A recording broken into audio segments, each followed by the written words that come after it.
সরকারি বিভিন্ন সংস্থার কাছে বকেয়া 450 কোটি টাকা নিয়ে বিপাকে চট্টগ্রাম সিটি কর্পোরেশন। বারবার তাগাদা দিয়েও আদায় করা যাচ্ছে না এই পাওনা।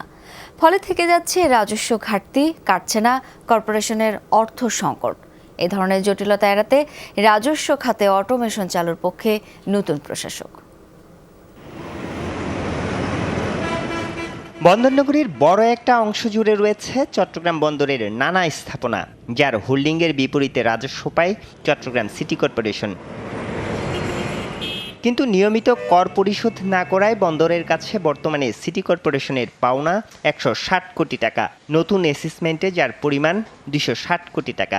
সরকারের আরেক সংস্থা পূর্বাঞ্চল রেলওয়ের কাছে কর্পোরেশনের পাওনা 50 কোটি টাকার বেশি। চট্টগ্রামে এরকম সরকারি সংস্থার কাছে কর বকেয়া রয়েছে প্রায় 400 কোটি টাকা।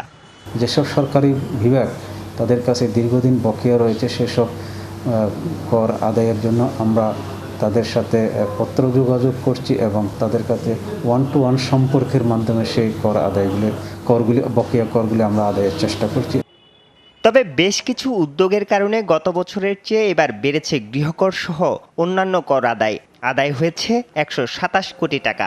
গত বছর এ সময়ে যা ছিল 117 কোটি টাকা। আমরা ট্যাক্স রিবেটের সুবিধা দিচ্ছি। আমরা আরেকটা মোটিভেশনাল প্যাকেজ নিয়েছি, সেটা হচ্ছে যে আমাদের যারা স্টাফরা যারা মাঠে ময়দানে কাজ করছে, আমরা তাদেরকে বলেছি যারা গুড পারফর্মার তাদেরকে আমরা মূল্যায়ন করব এবং তাদেরকে আমরা অ্যাওয়ার্ড দেওয়ার ব্যবস্থা করব। প্রশাসকের দাবি, স্বচ্ছতা ও গতিশীলতা আনতে কর আদায় প্রক্রিয়া অটোমেশনের আওতায় আনার কাজ চলছে। পাওনা আদায়ে যোগাযোগ করা হচ্ছে সরকারি সংস্থাগুলোর সাথেও।